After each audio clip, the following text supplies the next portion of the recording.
예, 시작하겠습니다. 예. 자, 문제풀이 수업 시간이고요. 예. 일단 대략적인 수업 내용 대부분은 거의 들으셨지만 아닌 분도 있는 것 같아가지고 한 번 더 얘기하면 기본적으로는 50분 하고 10분 쉬고 해서 3시간 수업하고 점심시간 갖고 3시간 수업을 할 거고요. 자, 그래서 10시 반부터 1시 반까지, 그 다음에 2시 반부터 5시 반까지 이렇게 수업을 한다고 생각을 하시면 되고, 오늘은 확인학습이 없으니까 10시부터 해서 5시에 끝나는 정도로 생각을 하시면 되고요. 그 다음에 그 테스트는 자유롭게 보는 거고, 그 다음 10시 반에 바로 수업을 시작하니까 테스트 보면서 정비할 거 있으시면 알아서 정비하시면 되고요.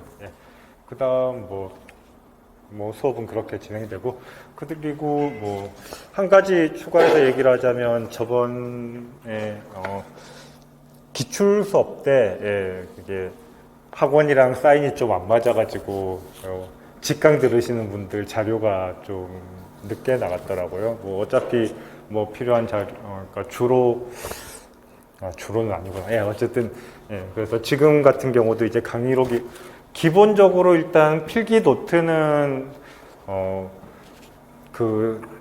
수업 당일이나 그 다음 날 웬만하면 올라갈 거고요. 혹시 사정이 생기면은 조금 늦춰질 수 있고요. 그 다음에 이제 강의록 같은 경우는 지금 이제 오늘 나간 걸 보면은 해석학 전체가 아니고 이제 오늘 수업할 분량만 지금 일단 나눠드린 상태거든요. 그래서 어쨌든 하나의 수업이 끝나면, 그러니까 제가 하는 수업 같은 경우는 4과목을 하는 거잖아요. 그래서 해석, 대수, 위상, 정수론 있는데, 이제 그것들 강의록 당연히 그날 나눠주는데, 하나의 수업이 끝나면 전체 강의록이 자료실에 올라갈 겁니다. 필요하신 분도 있고 아닌 분들도 있겠지만, 그러니까 혹시나 필요하신 분들이 있을까 봐서 그렇게 전체 강의록 올라갈 거고요. 그 다음에 이것도 역시 문제풀이 수업이니까 답안도 그 전체 강의록보다는 조금 늦게 올라갈 거예요. 그러다 보면 이제 수업하고 그 이후에 올라가니까 마지막 수업이 끝나도 이제 그 다음 주쯤에 그 마지막 수업에 해당하는 자료들이 올라갈 겁니다. 그러니까 그거 제가 항상 마지막 시간에 공지를 한 번 더 해드려야지 생각했다가 마지막 수업 때 항상 진도에 쫓겨가지고 까먹고 넘어가는 경우가 많았거든요. 그래서 미리 말씀드리는데, 마지막 수업 끝나면 그 마지막 수업에 해당하는 자료도 올라가니까 그거는 그 다음 주쯤에 확인을 하시면 되고요. 자, 그러면은 일단 수업을 들어가도록 하겠습니다. 문제풀이 수업이고요. 자, 그래서 이제 과목별로 그냥 문제들만 뽑아가지고 차례대로 그 순서에 맞춰서, 주제에 맞춰서 차례대로 문제를 풀 거고요. 자, 그래서 그냥 완전히 그 임용 시험에 맞춘 유형만 푸는 건 아니고요. 어쨌든 내용 정리하면서 문제도 푸는 거니까. 그래서 임용에 많이 나오는 부분에 대한 거는 임용에 대한 형식과 비슷하게, 물론 필요에 따라서는 그냥 기본적인 기본 유형의 문제들도, 기본서에 나올 만한 문제들도 추가를 하긴 하겠습니다만은, 어쨌든 자주 나오는 것들은 임용과 비슷한 형태의 문제를 풀어볼 거고요. 그렇지 않은 부분도 일단 이론적으로 알아야 되고 그런 것들이 있으니까, 그리고 또 기본적인 정의나 그런 것들을 알아야 되니까, 그런 것들은 기본서 문제나 그거보다 조금 더 어려운 수준으로 그런 문제들도 추가를 할 거고요. 자, 그래서 이제 과목별로 그 주제에 맞춰서 문제를 풀어나가는 시간을 가질 겁니다. 그리고 6주고 그동안 4과목을 하게 되는 거니까요. 그래서 대충 해석학이랑 위상을 2주씩 한다고, 해석학이랑 대수를 2주씩 한다고 생각을 하시면 되고요. 근데 아마 해석, 대수 합쳐서 2주를 조금 넘을 거예요. 그 다음에 이제 위상이랑 정수론 합해서 2주 한다라고 생각을 하시면 될 것 같습니다. 자, 그러면 문제 풀어보도록 하겠습니다. 자, 일단 제일 먼저 실해석에서 제일 먼저 시작하면은 실수 체계부터 들어가죠, 그렇죠? 자, 그래서 실수 체계라고 하면은 말 그대로 실수의 특징들, 실수의 연산에 대한 얘기나 아니면 뭐 실수의 기본 집합적인 특징들, 뭐 순서에 대한 특징이나 뭐 그런 것들이 있죠. 그렇죠? 그 중에서 특히 이제 실수에서 중요한 성질이라고 한다면은 완비성 정도 생각을 할 수 있을 겁니다. 그렇죠? 자, 그래서 실수는 뭐 코시 수열은 항상 수렴한다. 아니면은 유계 집합은 언제나 최소 상계, 최대 하계를 가지고 있다. 뭐 이런 것들에 대한 얘기가 있는데 이런 수체계에 대한 것들은 이론적으로는 중요한데 문제로는 별로 나오지 않는 것 같아요. 그래서 기본적인 건 알아둬야 되긴 하지만 그래서 문제에 대한 거는 생략을 하도록 하고요. 자, 수열에 대해서 먼저 풀어보도록 할게요. 수열이라고 하면은 뭐 그냥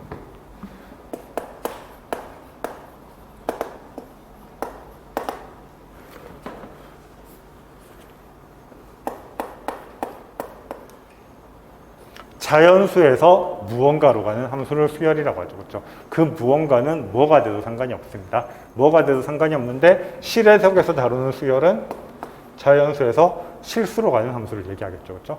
그리고 나중에 배울 함수열까지, 그러니까 자연수에서 실함수로 가는 수열들까지 나중에 다루긴 할 겁니다만 어쨌든 기본적인 수열은 자연수에서 실수로 가는 함수다라고 생각을 하면 돼요. 그래서 n이 주어질 때마다 실수값이 주어지니까 an이다 라고 쓰는 거죠. 그렇죠?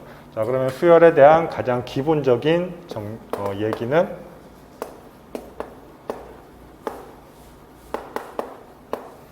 수렴일 거고요. 수열이 수렴한다는 건 뭐냐라고 하면은 수렴이라는 거는 n이 커지면 커질수록 특정 값에 한없이 가까워진다라는 거니까 이건 어떻게 정의를 할 거냐면은 한없이 가까워진다라는 거는 어떤 양수를 주더라도 an과 l의 거리가 이슬론보다 작다라는 얘기가 되는 거고요. 그렇죠?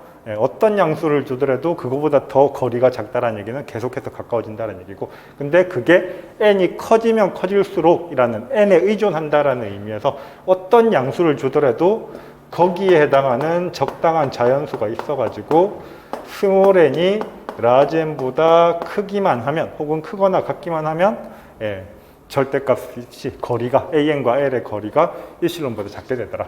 이걸 만족해주면 된다라는 거예요. 자, 그래서 뭐 직접적으로 수열의 극한을 찾으라라고 하면은 이 수열에 대한 극한을 직접적으로 찾는 거는 굉장히 간단한 문제입니다. 그렇죠?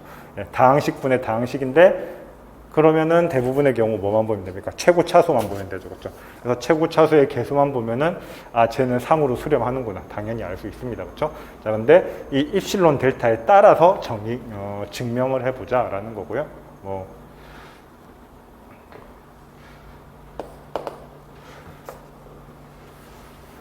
그러면 주어진 대로 임의의 양수 입실론에 대해서 적당한 델타 n이 존재한다라는 걸 보이는 건데, 그럼 n은 뭡니까? 입실론이 주어질 때마다 n의 존재를 찾는 거니까 입실론에 대해서 결정이 되겠죠. 그렇죠? 어떤 조건을 만족하는? 이 조건을 만족하는. 그럼 이 조건을 먼저 보고 거기에 해당하는 n을 먼저 찾아봐야겠죠. 그럼 이 조건을 한번 확인을 해보겠습니다. an이 n제곱 플러스 n 플러스 4분의 3n 제곱의 이고요. 이거에다가 3을 뺀 거의 절대값이 입실론보다 작게끔 n을 조작해주고 싶은 겁니다. 자, 그러면은 얘는 뭐 일단 1차적으로 우선 통분해야겠죠. 그렇죠?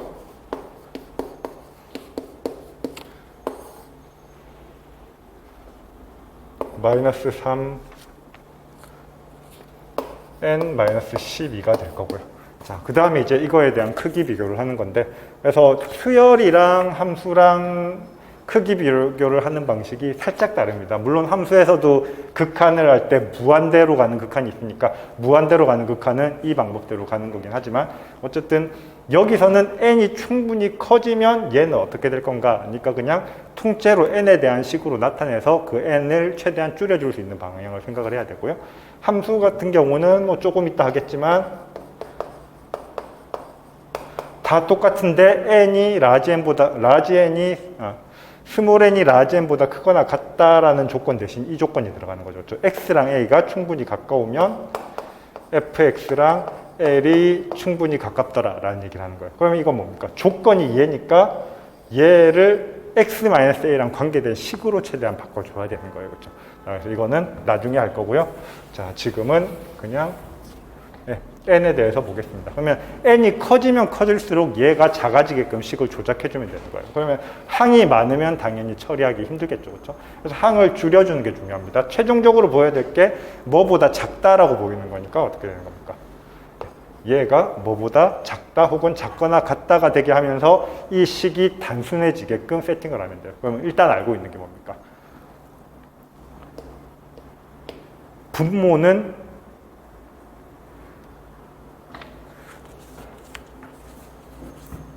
분모가 작을수록 전체 값이 커져요. 그렇죠?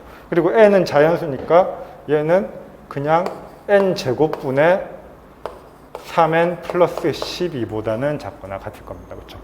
자, 그 다음에 이제 이 부분에서 여기서도 또 좀 더 간단하게 나타낼 수 있죠. 얘는 뭐보다 작거나 같다라고 얘기할 수 있습니까?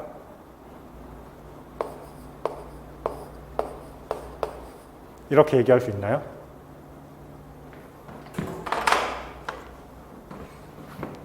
당연히 안 되죠. 지금 여기서 이렇게 넘어간 건 뭐 한 겁니까? 12자리에 n을 집어넣은 거예요. 그렇죠? 그럼 이거는 항상 되는 게 아니라 언제 성립하는 겁니까? n이 12보다 크거나 같으면 성립하는 거예요. 그렇죠? 언제나 성립하는 건 아니고. 근데 우리는 조건을 스몰 n이 뭐보다 크거나 같으면이라는 조건을 줄 거기 때문에 커지게 되는 거에 대해서 아무런 걱정을 안 해도 되는 거예요. 그래서 그런 거는 나중에 걱정하고, 그러니까 n이 크기만 하면 어쨌든 이 값은 4n보다는 작게 잡아줄 수 있다라는 거예요.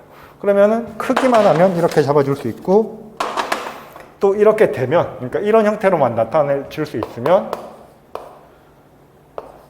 이런 형태로만 나타낼 수 있으면 n 하나에 대한 식이 입실론보다 작게 n을 조작해 주기만 하면 되는 거잖아요. 그렇죠? n을 어떻게 잡아주면 되겠어요?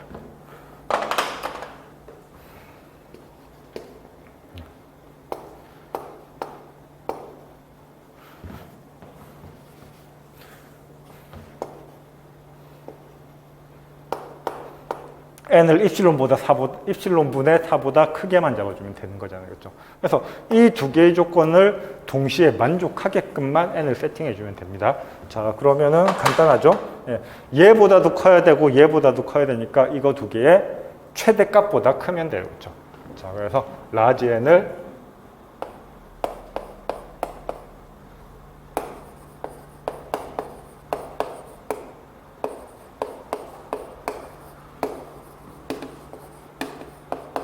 이렇게 두면은 n보다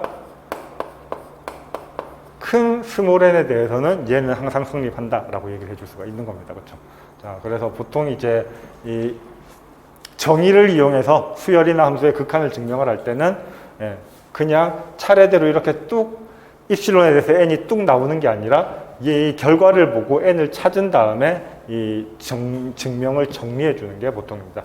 자, 어쨌든 이렇게 되고, 뭐 그냥 좀 쪼잔한 것들 몇 개 언급해 보자면, 사실 이 조건을 n을 large n보다 크다라고 잡아주나 n을 large n보다 크거나 같다라고 잡아주나 이거는 전혀 상관이 없어요. 그렇죠? n이 large n보다 크다라는 얘기는 large n 플러스 1보다는 크거나 같다라는 의미이기 때문에 이거는 전혀 상관이 없습니다. 그러니까 처음에 이렇게 세팅을 하는 건 전혀 상관이 없는데 이 세팅에 맞게 n은 설정해 줘야 됩니다. 그렇죠? 무슨 말이냐면은 만약에 여기에 제가 지금 스몰 n을 large n보다 크다라고 썼는데 크거나 같다라고 쓰면 어떻게 되는 겁니까? 그러면 이 조건대로 쭉 훑어가다 보면은 n분의 4가 나왔어요. 그렇죠? 자, 그리고 large n은 10이랑 입실론분의 4의 맥시멈으로 잡았어요. 그러면 어떤 경우에는 large n이 정확하게 입실론분의 4가 되는 경우도 있을 거다라는 얘기가 되는 겁니다. 그렇죠? 근데 정확하게 입실론분의 4가 되면 뭐가 되는 거예요? 그러면 n분의 4는 입실론보다 작은 게 아니라 입실론과 같아지게 되는 거죠. 그렇죠? 근데 그 수열의 극한의 정의는 입실론보다 작게끔 n을 세팅을 해줘야 되는 거예요. 그렇죠? 그러니까 이 경우에는 이렇게 놓는다면 크거나 같다라고 세팅을 하면 안 되고 그냥 크다라고 세팅을 해야 된다는 거예요. 그렇죠? 그래서 이건 세팅의 문제인 겁니다. 그냥 처음부터 라지 n을 뭐 다르게 이거보다 더 크게 세팅을 하면 전혀 문제가 없는 겁니다. 근데 만약에 이렇게 세팅을 했다면 이때는 크거나 같다가 아니라 크거나 같다라고 놓으면 안 되고 n이 스몰 n이 라지 n보다 크면 하고 이렇게 논리 전개를 해야 된다는 거예요. 첫 번째 얘기는 이거고요. 그 다음에 두 번째 얘기는 이것도 그러니까 흐름상으로는 이렇게 따져주면 맞는데 자 여기서 약간 문제가 되는 게 라지 n은 뭐예요? 자연수예요. 그렇죠? 자연수 라지 n을 잡았습니다. 근데 제가 세팅한 이건 뭡니까? 12는 아무 문제 없는데 입실론분의 4는 입실론이 임의의 실수니까 입실론분의 4는 자연수란 보장이 없어요. 그렇죠? 자 그러면은 n을 맥시멈 11, 입실론분의 4라고 잡으면 이거는 자연수가 안 될 수도 있는 거네요. 그렇죠? 그러면 자연수가 되게 하려면은 입실론분의 4에다가 가우스 기호를 취한 다음에 플러스 1을 하든지 그러면은 입실론분의 4보다 큰 자연수가 항상 나오겠죠. 그렇죠? 그래서 그렇게 잡아주든지 아니면은 어차피 어떤 숫자가 주어지면 그거보다 큰 자연수는 항상 존재하니까 처음부터 n을 정확하게 맥시멈이 아니라 맥시멈보다 큰 무언가로 잡아줘도 상관이 없습니다. 그러면 굳이 가우스 기호 해가지고 정확하게 플러스 1을 해야 되니 마이너스 1을 해야 되니 고민할 필요가 없는 거죠. 그렇죠? 이렇게 잡아도 존재한다는 거 알고 있으니까 정확하게 n을 잡은 거예요. 그렇죠? 자, 그래서 이렇게 써주시면 됩니다. 예.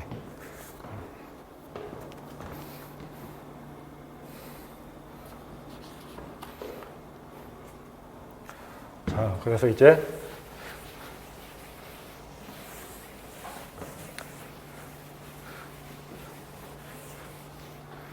정의에 의한 극한 계산해 봤고요. 근데 특히 이제 함수의 극한도 아니고 수열의 극한은 그렇게 많이 물어보는 건 아니니까. 하지만 입실론 델타는 익숙해지시는 게 좋아요.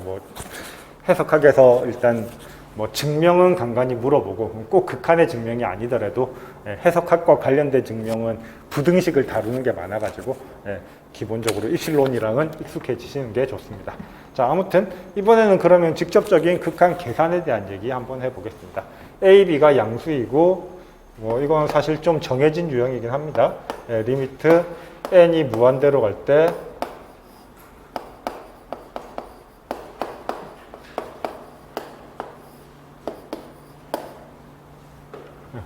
이거의 극한을 구하라 라는 거예요. 자, 근데 이거의 극한을 구하라 라고 직접적으로 문제를 줄 수도 있고, 그러니까 A, B를 주고 이거의 극한을 구하라 라는 문제 줄 수 있고요. 그렇죠? 그런 문제 줄 수 있으면 반대로 이거의 극한이 얼마일 때 A, B를 구하라 라는 문제를 줄 수도 있겠죠. 그렇죠? 그래서 그냥 그 문제만 약간 바꾼 겁니다. 그러면 이거 극한 구하는 방법은 뭡니까? 루트 마이너스니까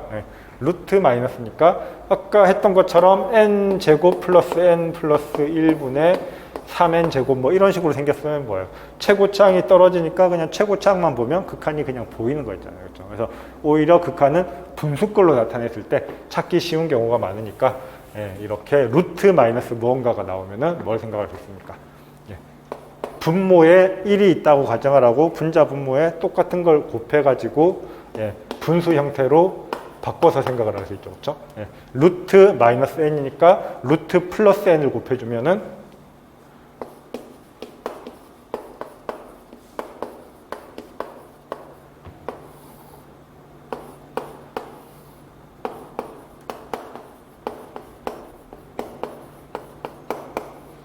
이 극한을 구하라 라는 얘기가 되는 겁니다. 그렇죠?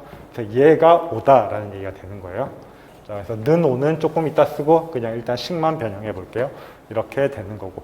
그러면은 여기서 이제 n제곱까지 정리를 하면은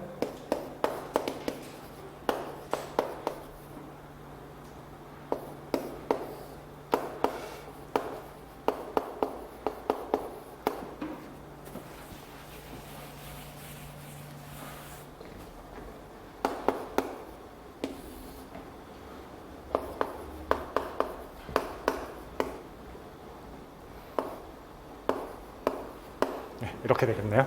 자, 그럼 이거 극한 얼마입니까?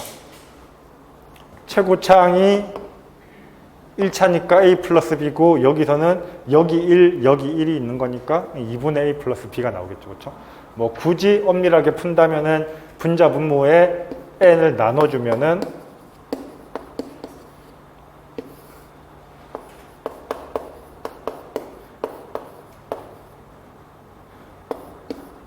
n을 나눠주면 루트 안에는 n 제곱이 들어가니까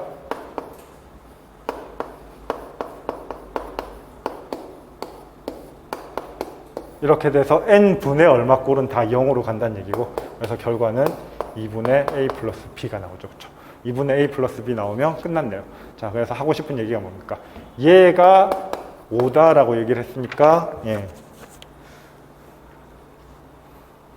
2분의 a 플러스 b가 5일 때 a, b의 최대값을 구하라 라는 겁니다. 그러면은 a 플러스 b가 10이라는 얘기니까 b를 10-a라고 놓고 여기에 대입하면 뭐예요? 2차식의 최대값 구하는 거니까 그걸로 구하시면 되죠. 그렇죠?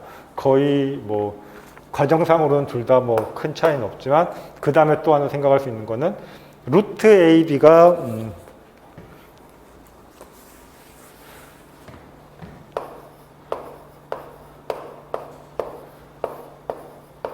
산술기하 평균에 의하면 루트 ab는 2분의 a 플러스 b보다 작거나 같으니까 ab의 최대값은 이걸로 구하셔도 전혀 상관이 없죠. 그렇죠? 이렇게 될 거고, 2분의 ab가 5라고 했으니까 ab는 25보다 작거나 같다라는 거 이렇게 해주셔도 상관이 없고요. 단 이런 산술기하 평균 쓸 때는 주의하셔야 될 게 있습니다. 이거는 그냥 범위를 나타내는 거지 이거를 만족한다는 거지 25가 정확하게 최대값이라는 의미는 아닙니다. 그렇죠? 그래서 이런 범위를 가진다는 건 알았으니까 정확하게 25를 찍는 게 있더라라는 걸 보여줘야 돼요. 그렇죠? 그래서 이렇게 되고, 동시에 A랑 B랑 5이면은 A, B는 25가 돼요. 그렇죠? 그래서 A, B는 죽었다 깨어나도 25보다 작거나 같은데 정확하게 25가 되는 값이 있으니까 뭐가 되는 겁니까? 최대값은 25다. 그래서 산술기하 평균을 쓰려면 이거 정확하게 되는 값이 있다는 거 체크해 주셔야 되고요. 아니면은 처음에 말씀드린 것처럼 그냥 일변수 함수로 고쳐가지고 b를 10-a로 놓고 그 다음에 이제 ab를 a 곱하기 10-a로 해서 이제 최대값을 구하는 방법으로 쓰셔도 상관이 없고요.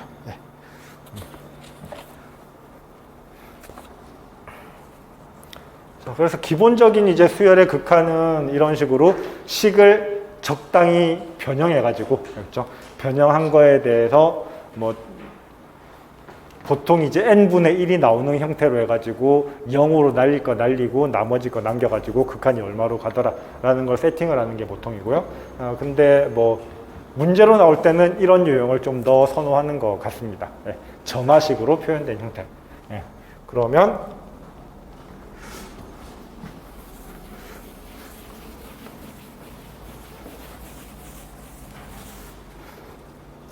수열이 이런 식으로 A1을 주고 그 다음에 AN 플러스 1이랑 AN의 관계를 준 다음에 이 수열이 수렴하느냐 발산하느냐 이런 걸 물어보면은 이럴 때는 어떻게 할 것인가 라는 거고요. 뭐 이럴 때는 유형이 좀 많기 때문에 그 유형에 맞춰서 문제에 맞춰서 그때그때 풀어줘야 되는 거예요. 그렇긴 한데 좀 많이 쓰이는 정리 중에 하나가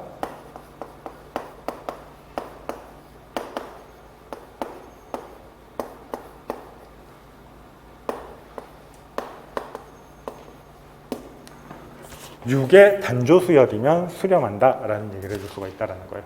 자, 그래서 뭐 항상 이게 먹힌다라는 건 아니지만 이게 먹히는 경우가 많으니까 이 방법을 한 번쯤은 생각을 해 보셔야 되는 거예요. 뭔가 떠오르지 않으면 얘를 먼저 떠올리면 좋을 겁니다. 특히 이제 이런 식으로 그냥 n 플러스 1이 an에 대한 관계식으로 세팅이 되어 있으면 뭐가 되는 거예요? 만약에 증가 수열이라면은 an 플러스 1이 이렇게 되고 an은 루트의 an-1 플러스 2가 될 테니까 an 자리에 an-1이 들어간 것밖에 안 되는 거잖아요. 그렇죠? 그러면은 n이 커지면 커질수록 증가한다면은 여기서도 똑같이 증가하게 되겠죠. 그렇죠? 그래서 이런 유형으로 생겼을 때 증가 감소를 보이는 것은 굉장히 쉬운 경우가 많다라는 겁니다. 그러니까 6개라는 것만 확인을 하면 수렴이라는 건 금방 확인을 할 수가 있어요. 그러면은 얘가 증가인지 만약에 이게 먹힌다면은 먹히는지 알 수 없지만 이게 먹힌다면은 증가인지 감소인지 체크하는 거는 조금 애매하긴 하지만 그렇게 어렵진 않습니다. 그렇죠? 자, 무슨 말이냐면은 A1이 이렇게 주어져 있고 그럼 A2는 뭐예요? 집어넣어 보면 되죠. 그렇죠? 그럼 A1, A2 집어넣었을 때 증가하면은 증가할 가능성이 높은 거예요. 가능성이라고 얘기했습니다. 사실 수열이 수렴하느냐 마느냐는 초반에 몇 항은 아무런 영향을 못 주기 때문에 뒤의 항에 의해서 결정이 되기 때문에 초반에는 좀 애매하게 왔다 갔다 하다가 어느 항 이후에 특정한 점으로 수렴하게끔 세팅을 할 수도 있지만 많은 경우 그렇지 않으니까 그냥 1, 2항을 비교하는 것도 괜찮아요.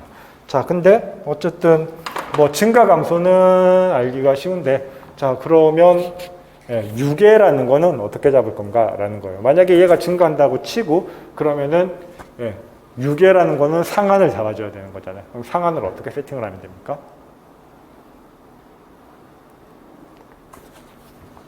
뭐 상한이니까 뭐 최대한 크게 잡아주면 될 것 같기도 합니다만, 뭐 그리고 그게 뭐 틀린 얘기는 아닙니다만, 자, 그래서 이거를 먼저 생각을 할게요. 수렴하면 그 극한 값을 구하시오. 그러면 상한이라는 건 그 극한 근처에 있을 가능성이 높잖아요. 그렇죠? 자, 그래서 수렴한다고 가정을 하고 극한을 먼저 생각을 해보자라는 거예요. 이렇게 생각을 하면 좋은 게 수렴을 안 하는 경우도 이걸 가지고 체크를 할 수 있기 때문에 그렇습니다. 자, 그래서 얘를 먼저 세팅을 할게요. 만약에 수렴한다라고 하면은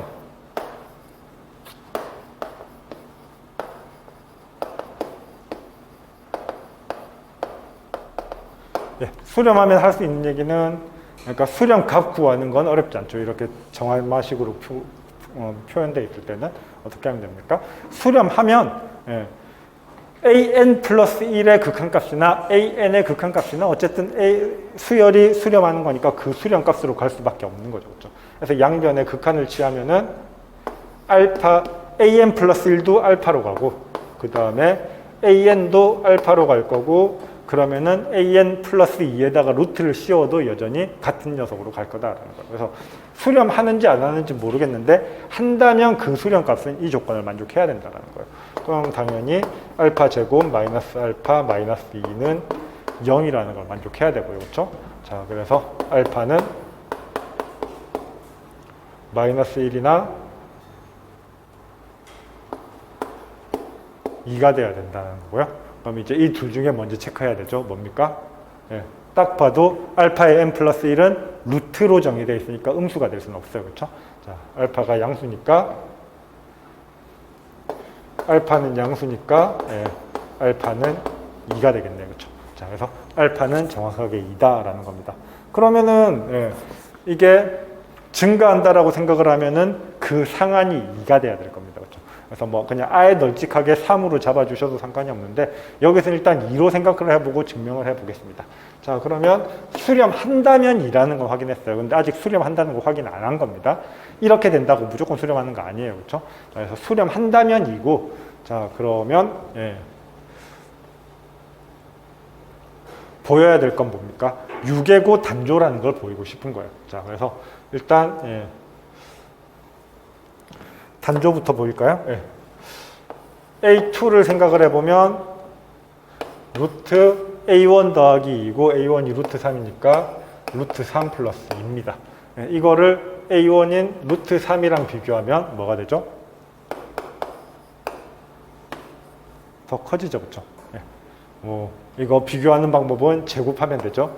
루트 3 플러스 2는 A2 제곱이고 A1 제곱은 3인데 이거 두 개 뭐가 큽니까? 루트 3은 1점 얼마 얼마고 거기에다가 2를 더했으니까 3보다 커지죠. 그렇죠? 자, 그래서 이렇게 되니까 이거는 당연한 거고요. 뭐 굳이 설명 안 써주셔도 될 것 같습니다. 아무튼 이렇게 되고요. 그래서 A2는 A1보다 크고 그러면 모든 자연수에 대해서 성립한다라고 하려면 뭐 하면 됩니까?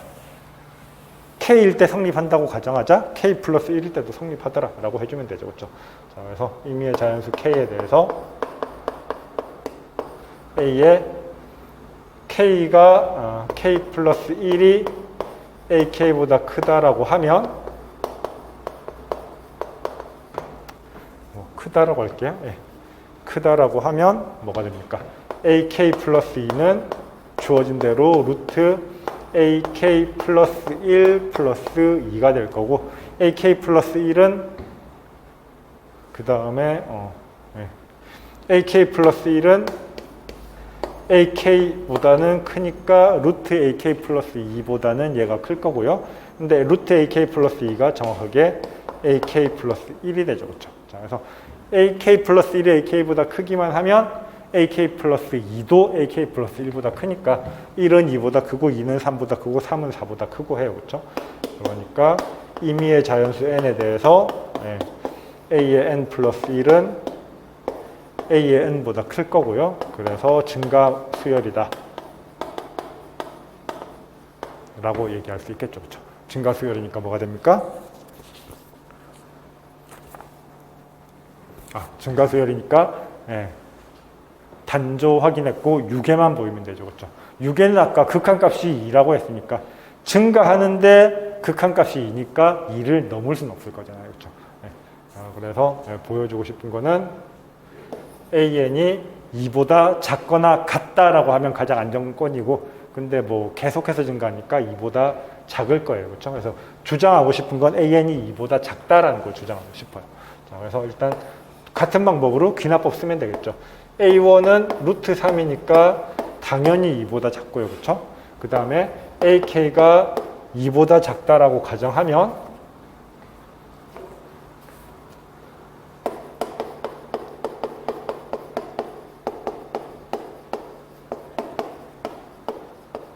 AK가 2보다 작다라고 하면 AK 플러스 1은 루트 AK 플러스 2가 될 거고, AK가 2보다 작으니까 얘는 루트 4, 여전히 2보다 작네요. 그렇죠? 그래서 모든 자연수에 대해서 2보다 작으니까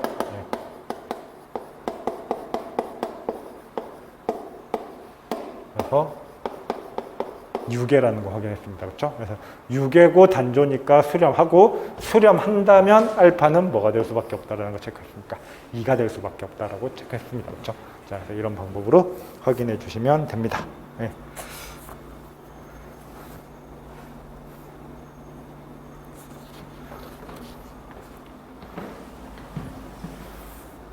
비슷한 문제 하나 더 풀어볼까요?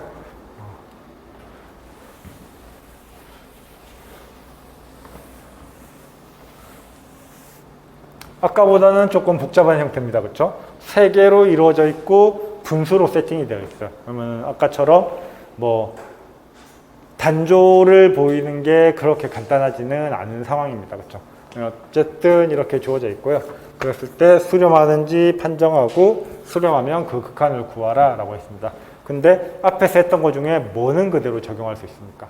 수렴한다면 그 수렴값이 뭔지는 똑같은 방법으로 알 수 있겠죠. 그렇죠? 자, 그래서 여전히 한번 확인해 보겠습니다. 만약에 리미트 n이 무한대로 갈 때 an이 알파라고 하면, 그러면 적어도 무슨 얘기 할 수 있습니까? 알파는 얘는 만족해야 된다는 거예요. 알파는 알파 제곱 플러스 2분의 알파 3승 마이너스 1 마이너스 1, 얘는 만족해야 된다는 거예요. 그렇죠? 그럼 이거 정리해주면 알파 3승 플러스 2알파는 알파 3승 마이너스 1 마이너스 알파 제곱 마이너스 2 이렇게 될 거고요. 그래서 알파 3승 날아가고 알파 제곱 플러스 2알파 플러스 3은 0이 되네. 어떻게 됐습니까? 자, 그래서 이것만 봐도 나머지는 볼 필요가 없죠. 뭐기 때문에? 얘는 해가 존재하지 않기 때문에. 수렴한다면 수렴값은 저 방정식을 무조건 만족해야 되는데, 언제를 제외하고? 알파 제곱이 마이너스 2일 때를 제외하거든요. 근데 알파 제곱은 마이너스 2가 될 수가 없고, 그 다음에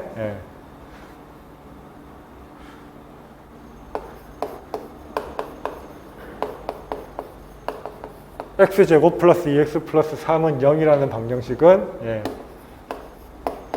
해가 없어요. 그렇죠? 그러니까 이런 알파는 존재하지 않아요. 그래서 AN은 수렴하지 않는다라고 얘기를 해줄 수가 있겠죠. 그렇죠? 자, 그래서 이것만 확인해도, 경우에 따라서는 얘만 확인을 해도 수렴하지 않는다라는 얘기는 해줄 수 있다라는 겁니다. 수렴하면 수렴값을 아니까 그 수열에 대한 무언가를 얘기하기에 좀 더 편할 거고, 그렇죠? 그 다음에 이런 해를 찾을 수 없는 알파가 나와버린다면은 수렴하지 않는다라는 얘기가 되는 거니까 그걸로 문제 푸는 건 끝난 게 되는 겁니다. 자, 이렇게 주어지는 거고요. 그러면 또 하나의 점화식 표현을 보도록 할게요. 수열 AN이 이렇게 정의를 할 때 코시 수열임을 보이고 그 극한값을 구하시오 라고 했습니다. 자, 그러니까 뭐 사실 이거 좀 문제를 좀 애매하게 내긴 했습니다. 그러니까 의도는 코시 수열임을 보여라 라고 했으니까 코시 수열을 확인하는 과정을 거치고 그 다음에 코시 수열이 확인되면 수렴하는 수열이니까 예, 그 수렴하는 수열의 극한값을 구하라 라는 의도인데 사실은 뭡니까? 극한값을 구해서 극한이 존재한다는 걸 확인하면 뭐가 되는 거예요? 수렴하는 수열이고 실수열이 수렴하면 코시 수열입니다. 그렇죠? 그래서 코시 수열이라는 거는 예,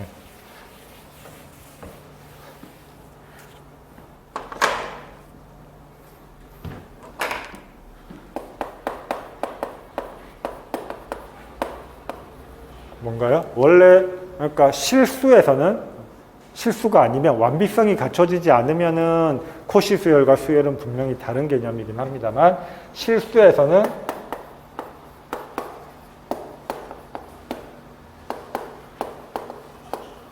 코시 수열이면 수렴하고 수렴하면 코시예요. 그렇죠? 이렇게 되고 뭐 어쨌든 수렴은 정리를 했으니까 코시를 정리를 하면은 그러면 코시는 어떤 장점이 있길래 굳이 코시라고 정리를 하느냐? 예, 뭐 이렇게 정의가 되죠. 똑같이 임의의 양수 입실론에 대해서 적당한 라지 n이 존재해 가지고 예, 스몰 n이 라지 n보다 크기만 하면 1라고 정의가 됐는데 여기서는 뭐냐면은 n과 m이 라지 n보다 크기만 하면으로 정의를 합니다. 그러니까 수렴하는 수열은 수렴값이 명시되어야지 그 수열이 수렴하는지 안 하는지를 체크할 수 있는데 코시 수열은 수렴값 안 보고 그냥 수열만 봤을 때 어떤 nm이 주어지더라도 an과 am이 충분히 가까우면 n이 커지면 커질 때마다 라지 n 이상의 nm을 잡았을 때는 am과 an이 충분히 가까우면 그 수열은 코시 수열이다 라고 할 거고 이것만 체크해도 실수열은 수렴한다는 게 보장이 된다라는 거고요. 이게 코시 수열입니다. 아무튼 그러면은 이제 이 수열이 코시 수열임을 보이고 그 극한값을 구하시오 라고 했습니다. 그러면 앞에서 했던 것처럼 극한 체크하면 뭐가 됩니까? 뭐 이건 바로 보이니까 해볼까요? 수렴한다고 가정하고 극한값을 알파라고 하면 뭐가 됩니까? 알파는 5분의 2 알파 더하기 5분의 3 알파. 그래서 알파는 알파가 되니까 이거 가지고는 아무것도 할 수가 없어요. 그렇죠? 그래서 이런 케이스도 점화식이라고 해서 무조건 아까 했던 방법대로 an 자리에 알파를 집어넣고 방정식을 풀면 수렴값이 나온다. 그거 무조건 되는 건 아니라는 거예요. 뭐 당연한 거고요. 그래서 되는 거는 그렇게 하면 좋고 안 되면은 다른 방법을 생각을 해야 되는 거고요. 자, 근데 특히 이 문제에서는 코시 수열임을 먼저 보여라 라고 했습니다.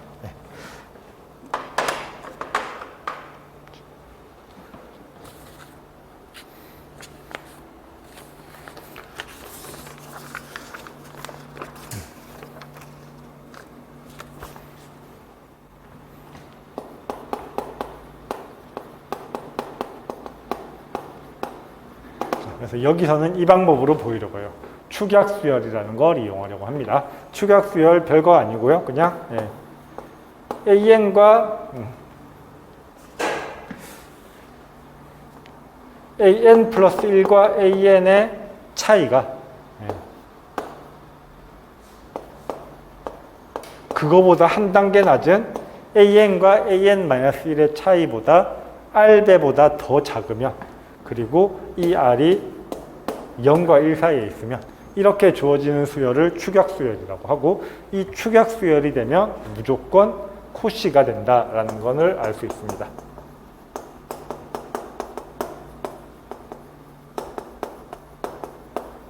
뭐 축약수열이면 코시가 된다는 건 뭐 물론 증명까지 하진 않을 거지만 이 문제를 풀면 이 푸는 과정만 봐도 뭐 짐작이 갈 거예요. 자, 아무튼 그러면 이제 이걸 이용할 거예요. 그냥 축약수열이라는 걸 보이고 그 다음에 코시다. 축약수열만 되면 코시라는 건 보장이 된다라고 했습니다. 그러니까 형태가 저런 식으로 주어지면 AN은 그냥 상수항으로 1차 결합으로 표현이 되어 있어요. 그렇죠? 5분의 2에 AN-1 플러스 5분의 3에 A의 N-2. 이렇게 표현되어 있어요. 그러면 추구약 수열은 뭘 비교하는 거였어요? 항들의 차이를 비교하는 거 있잖아요. 그렇죠? 자, 근데 n이랑 n-1이랑 n-2랑 한 단계씩 낮은 것끼리 그냥 하나가 나머지들의 1차 결합 형태로 표현이 되어 있으면 간단하죠. 그렇죠? 축약 수열이 되는지 안 되는지 체크하려면 an-an-1이 필요해요. 그러니까 양변에 a의 n-1을 빼는 거예요. 그냥. 네. 자, 무조건 되는 건 아니고 가장 쉽게 생각할 수 있는 방법이다라는 거예요. 자, 그러면은 여기서도 빼면은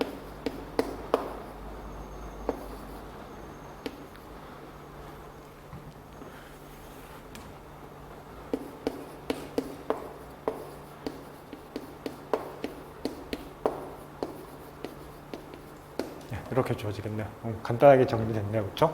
마이너스 5분의 3으로 묶으면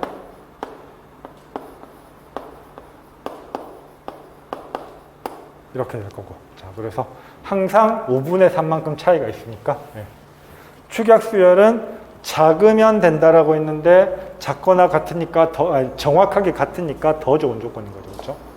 an-a의 n-1의 절대값은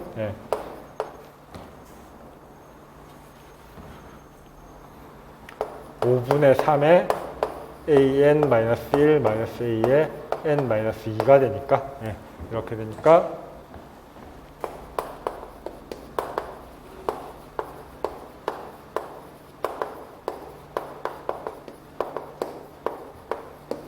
축약 수열이 되고 그래서 코시 수열도 됩니다. 자, 그러면은 얘의 극한값은 어떻게 구할 수 있습니까? 축약 수열이면 어떤 관계가 있어요? 축약 수열이면은 아니고 축약 수열은 기본적인 축약 수열은 부등식으로 표현되어 있으니까 정확한 값을 유추해내기는 당연히 어렵고요. 근데 여기서처럼 는으로 주어져 있으면 뭐가 되는 겁니까?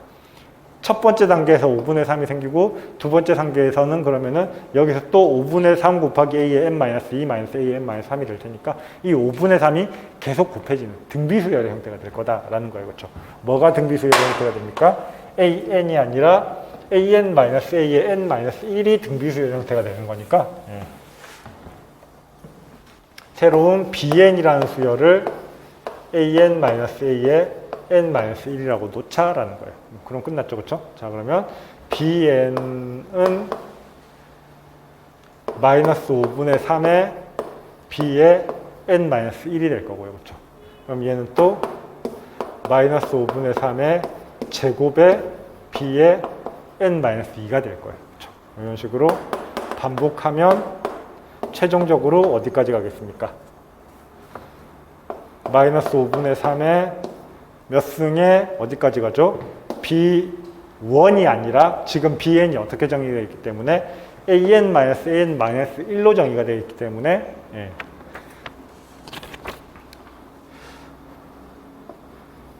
B2까지만 정의가 되겠죠. 그렇죠? A2-A1까지. A가 1부터 시작을 하니까 A가 0부터 시작하면 B1까지 갈 거고 A가 2부터 시작하니까 그러면 2라는 거는 n에다가 n-2를 뺀 거니까 n에다가 1을 빼면 1승, 2를 빼면 2승이니까 n-2승이 되겠네요. 그렇죠? 그래서 마이너스 5분의 3의 n-2승의 b2가 될 거고 그러면 b2는 직접 계산 가능하죠. 문제에서 a3가 3이고 a2가 2라고 했으니까 b2는 마이너스 1이 됩니다. 그렇죠? 그래서 마이너스 5분의 3의 n-2 곱하기 마이너스 2 이렇게 세팅이 가능할 겁니다.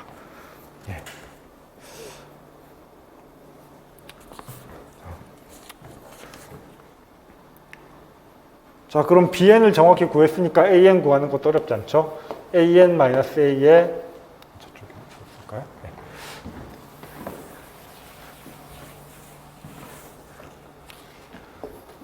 an-a의 n-1이 bn이었고요. bn이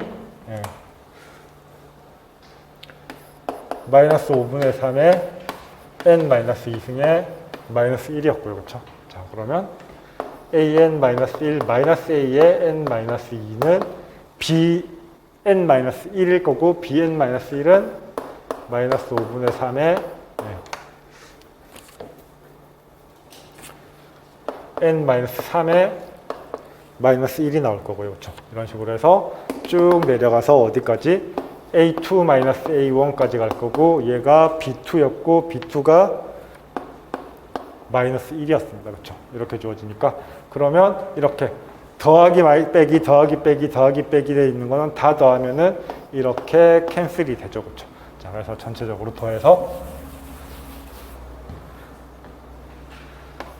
an-a1은 얘 다 더하면은 마이너스 1에 1 더하기 마이너스 5분의 3 더하기 점점점에서 마이너스 5분의 3에 n-2승까지 더해질 거고 이건 뭐 그냥 등비수열의 합이니까 계산만 하시면 되죠. 계산하면은 마이너스 1 곱하기 1 공비가 마이너스 5분의 3이니까 1 플러스 5분의 3분의 1 마이너스 5분의 3에 항이 n-2까지 더해졌으니까 n-1까지 주어지겠죠.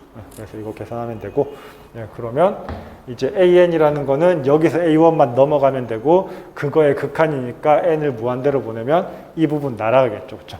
그래서 최종 계산하시면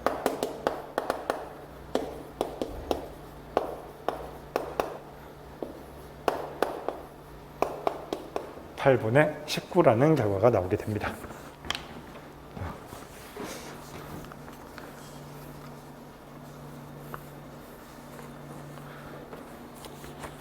자, 그래서 이제 뭐 수열이라고 하면은 뭐 기본적으로는 고등학교 때부터 다뤄왔으니까 꽤 친숙한 녀석이에요. 그렇죠? 그렇긴 한데, 그 정의를 가지고 수열을 증명한다라는 부분은 조금 안 익숙하실 수 있고, 근데 뭐 꼭 그 증명은 아니지만 실해석에서는 비슷한 류의 증명을 좀 이용하는 경우가 많으니까 이 입실론 델타를 이용한 증명은 익숙해지시면 좋습니다.